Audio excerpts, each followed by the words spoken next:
Oh,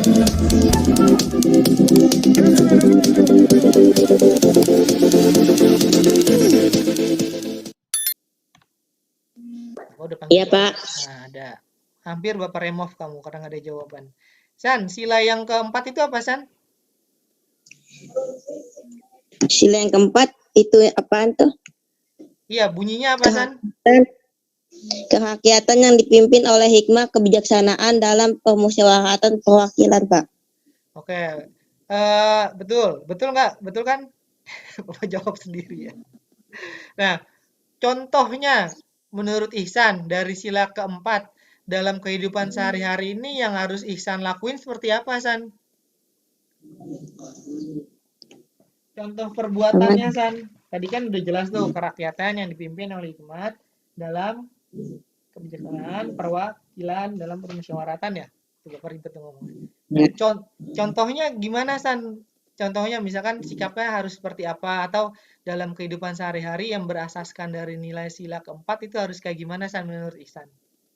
Contohnya deh, contohnya apa?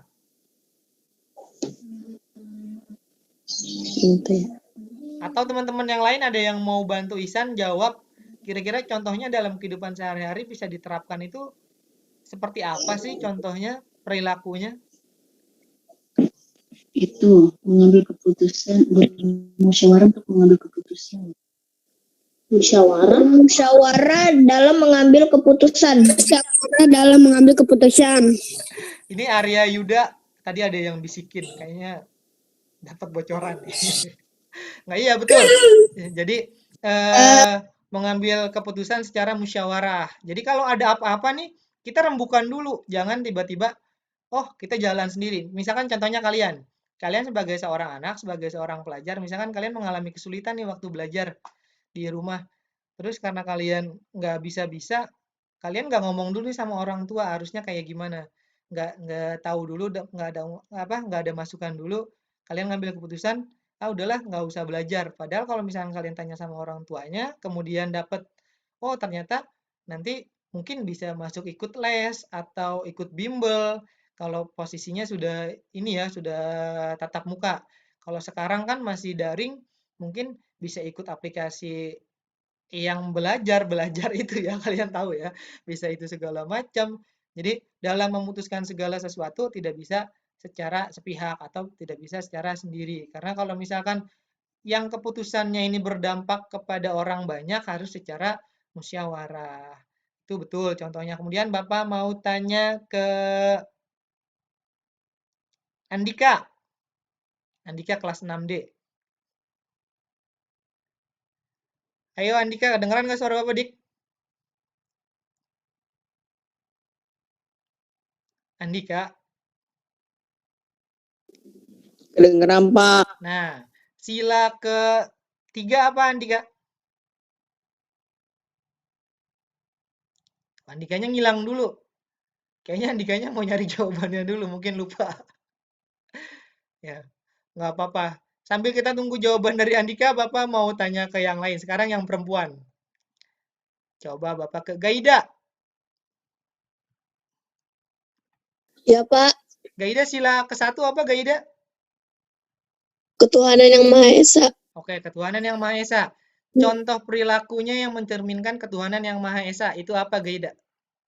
Rajin beribadah dan menghargai orang lain ketika sedang beribadah. Oke, bagus Gaida.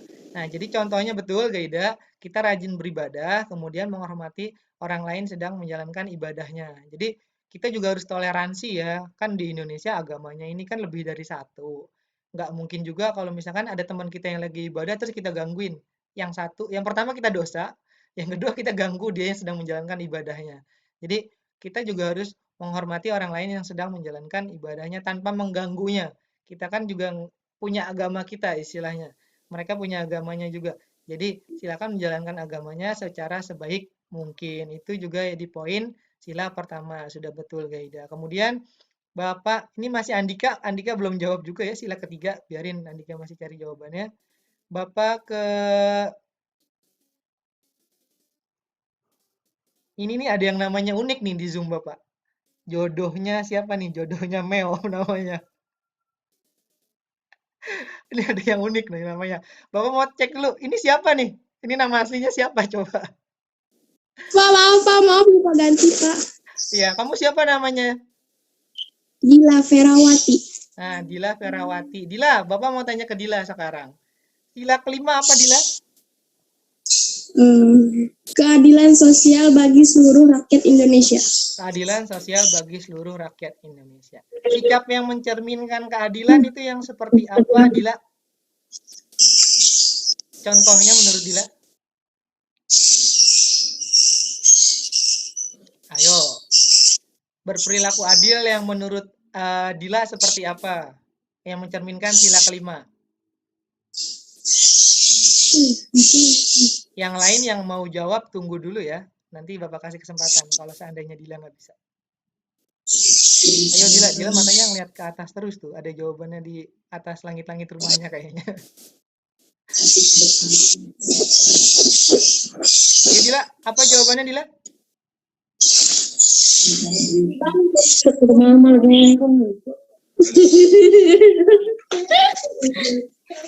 Itu Intan ditemenin sama mamahnya ya Intan? Iya. Oke Dila, apa jawabannya Dila?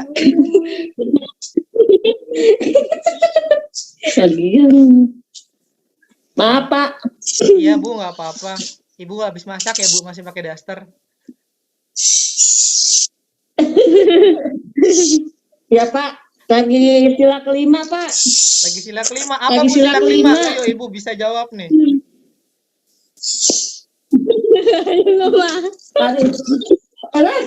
Ayo apa Pak? Nah, Adanya nih, ada adanya. coba yang lain Bapak kasih kesempatan sekarang. Seluruh Contoh rakyat sikap Indonesia sila kelima mendapat itu hak apa? yang Silakan. sama. Apa? Seluruh rakyat Indonesia mendapatkan hak yang sama. Oke. Seluruh rakyat Indonesia mendapatkan hak yang sama. Oke, ini Arya. Betul mendapatkan hak yang sama. Karena gini, yang namanya adil itu kan sama ya, harusnya sama semuanya. Tapi kita juga harus lihat gini, ada skala prioritasnya dalam namanya keadilan. Kalau menurut kalian semuanya harus rata sama, itu betul juga. Tapi kita harus lihat lagi, karena gini, misalkan dalam contoh ekonomi, ada yang memang misalkan ekonominya berlebihan, ada yang ekonominya menengah, mungkin ada yang ekonominya juga kekurangan. Kalau misalkan adil, semuanya harus sama, berarti kalau dapat bantuan semuanya harus dapat. Nah, itu. Tapi kita harus lihat lagi skala prioritasnya. Seandainya yang keadaan ekonominya ini berlebihan, otomatis kan kayaknya nggak etis kalau misalkan yang agamanya, bukan agama, materinya ini banyak, istilahnya ekonominya tercukupi bahkan berlebihan, tetap dapat bantuan. Nah, maka dari itu kita juga harus punya yang namanya kesadaran dalam syarat keadilan ini. Jadi kalau kita mendapatkan bantuan tapi kita ngerasa oh kita ini keadaan ekonominya kita tercukupi. Ada tetangga kita yang keadaan ekonominya kekurangan. Nah, kita bisa alihkan yang memang harusnya kita yang dapat, kita kasih ke mereka yang memang kekurangan. Jadi konsep keadilannya ini selain merata juga harus melihat dari background-nya dulu, apakah memang kekurangan ataukah tidak, itu dalam ekonomi. Tapi kalau misalkan dalam segi hukum, yang namanya keadilan, semua di mata hukum adalah sama seharusnya. Tapi Bapak nggak mau kasih penilaian, silakan kalian nilai sendiri menurut kalian hukum di kita ini seperti apa, karena kalau menurut Bapak masih banyak ya yang nggak sesuai gitu. Nah, kalau untuk konsep keadilan semuanya harus sama, tapi harus disesuaikan juga kecuali untuk hukum. Kalau hukum, kalau memang dia harus dihukum berat, ya dia harus dihukum berat. Kalau yang paling baru kan kalian tahu yang kasus korupsi bansos kan, bantuan sosial. Menurut kalian etis nggak? Bapak mau tanya dulu nih pendapat dari anak-anak kelas 7-10. Kan divonisnya sekarang penjaranya 12 tahun. Adil nggak sih di penjara 12 tahun dia udah korupsi segitu banyak ngerugiin orang? Gak adil Pak, gak adil. Nggak adil ya? Hukum mati. Hukum mati ya. Tapi kalau Iya. ya hukum mati sebenarnya di Indonesia ada menjalankan sih apa hukum mati itu menjalankan terutama buat kasus pidana yang berat.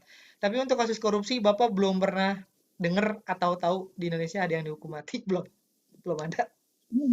Nah, kita lanjut lagi. Tadi sila ke-1 sudah, sila 5 sudah, keempat sudah. Andika, mana ini Andika dari tadi sila ketiga belum jawab.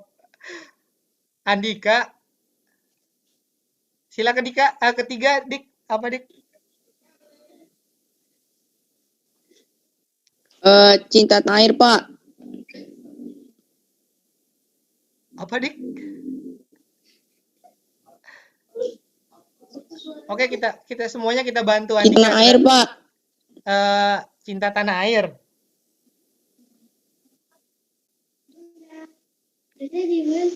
Bapak coba ngetes sekarang ke tinggal dihabisin. kira-kira hafal apa Masih enggak ya. dagang. Ini ada juga yang nama di Zoom-nya ini unik nih. Namanya administrator. Bapak mau cek nih administrator siapa nama aslinya. Jangan-jangan nggak sadar dia namanya administrator ya. Coba Bapak pin ya. Biar dia. Nah. Halo Mas, siapa namanya Mas? Nama aslinya Mas administrator? Nah, ini nggak tahu nih. Ini siapa? Ada yang kenal nggak ini siapa? Enggak, Pak. Jabar, Pak. Siapa? Enggak. Jabar, Pak. Jabar. Oh, Jabar. Jabar. Kedengeran suara Bapak nggak Jabar? Jabar tapi. Itu mic kamu dihidupin Bar, biar kedengeran suaranya jawaban dari kamu Jabar. Udah dihidupin mikrofonnya Bar? Di Bapak mangap-mangap doang. Di kalian ada suaranya nggak kedengeran nggak? Enggak, Pak. Enggak kedengeran. Berarti ini ada Jabar. Kenapa nih? Tidak ada suara, Pak. Tidak ada. Oke. Tadi kita sekarang sila kedua. Bapak mau tahu sila kedua, Bapak tanya ke Justin. Justin Bieber. Bukan Justin Bieber. Ya, Pak. Sila kedua apa Justin? Kemanusiaan yang adil dan beradab.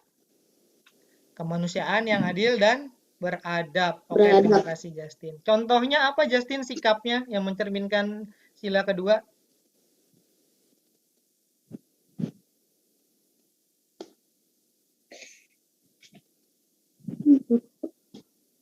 Kayaknya bisa.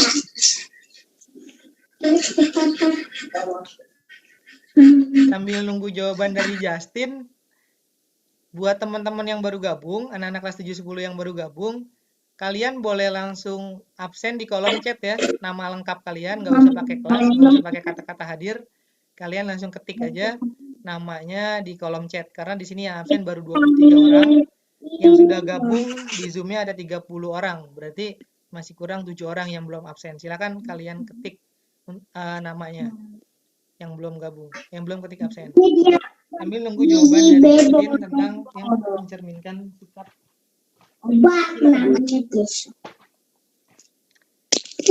Oke, Justin udah ketemu?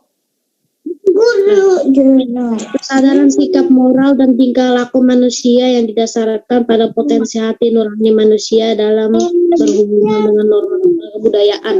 Oke, sangat lengkap jawaban Justin. Sepertinya Justin sempat mencari jawabannya terlebih dahulu. Mantap. Ya, kalau secara mudahnya gini, untuk sila kedua, karena kan gini, kemanusiaan, keadilan sosial, salah ya Bapak ya. Sila kedua apa tadi Justin?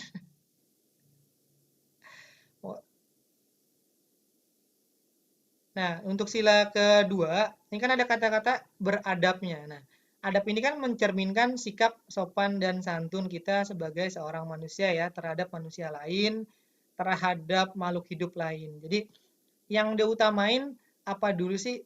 Sebelum ilmu, sebenarnya harus mengutamakan ada yang namanya adab dulu. Jadi, sebelum kita belajar lebih dahulu, kita belajar ini yang namanya adab dulu. Kita belajar sopan santunnya terlebih dahulu.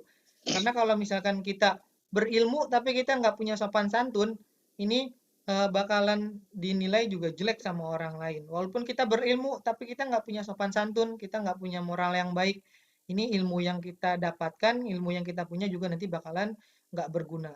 Maka dari itu kita juga harus mempunyai adab yang bagus, apalagi sebagai seorang pelajar. Bapak pernah bilang sama kalian, minimal kalau misalkan mau kirim pesan ke gurunya, salam terlebih dahulu, kemudian perkenalkan, baru tujuannya mau apa. Jangan tiba-tiba Bapak karena masih sempat nemuin di tahun lalu yang chat ke Bapak pakai huruf P. P itu Bapak bingung, P itu salam dari planet mana? P gitu. Bapak bingung jawabnya apa kalau dikirim salamnya tiba-tiba baru di chat hurufnya P. Mungkin harus Bapak jawab huruf O ya. O jadinya PO kan nanti nggak jadinya pre-order jadi lama Bapak balesnya lagi. Jadi biasain dulu untuk salam terlebih dahulu, perkenalkan diri dan segala macam ya. Nah, itu tadi udah kita bahas tentang sila beberapa ada 5 tentang Pancasila dan juga contoh-contohnya. Jadi Bapak harapkan